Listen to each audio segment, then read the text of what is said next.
বনির সাথে নানা রান্নায় আপনাদের সকলকে স্বাগত জানাই। আজ আমি আপনাদের জন্য এই শীতের সকালে নিয়ে এসেছি রসবড়া। রসবড়া কিভাবে বানাতে হয় দেখে নেওয়া যাক আমার এই ভিডিওটা। আমি এখানে 200 গ্রাম মতো বিউলির ডাল ভিজিয়ে রেখেছি রসবড়া করার জন্য। আর এটা যতক্ষণ আমি পেস্ট করব তার আগে আমি এখানে একটু জল বসিয়ে নিয়েছি। এই জলটাতে আমি চিনি দিয়ে দেবো সুগার সিরাপ করার জন্য। দেখুন আমি বিউলির ডালটা বেটে নিয়েছি এখানে।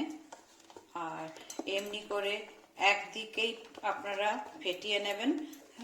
এটা হচ্ছে এয়ারটা ঢুকে যাবে। আবার যদি আপনারা আবার উল্টো ডিরেকশনে ফেটান তাহলে কিন্তু এয়ারটা বেরিয়ে যাবে। এই এয়ারটা ঢুকলে মানে বড়াটা ভালোভাবে ফুলবে। আর এইখানে আমি কড়াইয়ে একটা তেল গরম করতে দিয়েছি। ওই কড়াইয়ে একটু করে বিউলির ডালটা দিয়ে দিচ্ছি। দেখুন খুব জোরে দিইনি, লো ফ্লেমে। তেলটা যেন ভীষণ গরম না থাকে। আর ছোট ছোট করে দেবেন। তারপরে ওগুলো যখন হয়ে যাবে তখন আপনাকে আমি দেখাবো। এটা মোটামুটি লালচে একটু হয়ে যাবে, তারপরে আমি পাল্টে নেব, উল্টো দিক করে নেব। তারপরে আমি আবার উল্টো পিঠটাও অমনি লালচে করে ভাজবো। হালকা বোধহয় ফ্রাই হয়ে এসছে। এবার আমি এক এক করে উল্টে নেব। দেখুন এইভাবে উল্টোচ্ছি যাতে কিনা পুড়ে না যায়, অথচ উল্টো দিকটাও ভালো করে যেন সেঁকা হয়ে যায়।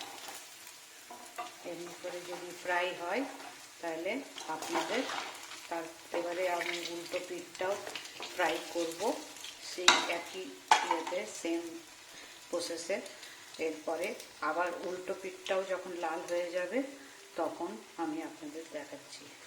দেখুন সব বড়াগুলো কি সুন্দর উল্টো পিঠটা উল্টে দিয়েছি। আর কি সুন্দরভাবে এগুলো ফুলছে। আর রসে দিলে তো আরও ফুলে যাবে, সেজন্য এর থেকেও ছোট আপনারা বানাতে পারেন। যে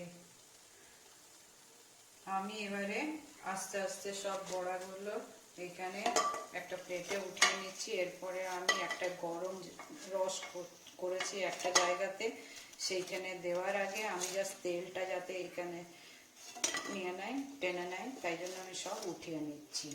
তারপরে আমি গরম রসে দেব। এখানে আমি সব বড়াগুলো তুলে রেখেছি। আর খানিকটা যেটা বাকি আছে সেটা আমি আবার একটু ক্লকওয়াইজ ফাটিয়ে নিচ্ছি। আমি বারে বারে আপনাদেরকে বলছি যে আবার উল্টো পিঠটা উল্টো দিকে মানে অ্যান্টি ক্লকওয়াইজ পাঠাবেন না, কারণ ফাটালে পর এয়ারটা বেরিয়ে গেলে ফুলবে না বড়াগুলো। দেখুন আমি আবার দিচ্ছি। এখানে এক এক করে আমি সব বড়াগুলো দিচ্ছি আবার সেই প্রসেসে।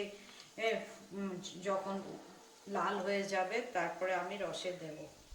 রসটা আমি চিনিরই করেছি, কিন্তু তারপর একটু পাটালি দিয়েছি বলে এই রং হয়ে গেছে।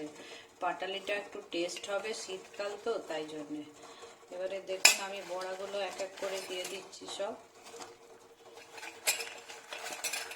আর দেখুন এখানে সব রসে একদম রসটা ভরে যাবে এবং খুব ফুলবে। এবং যখন আপনারা খাবেন তখন পুচ করে রসটা বেরোবে, খুব ভালো লাগবে খেতে, খুবই টেস্টি হবে। আমার এই রসবড়া রেসিপিটা যদি আপনাদের ভালো লাগে তাহলে কাইন্ডলি শেয়ার, কমেন্ট আর লাইক করবেন। আর অতি অবশ্যই সাবস্ক্রাইব করবেন। তাহলে আজ এই পর্যন্ত। ভালো থাকবেন, সুস্থ থাকবেন।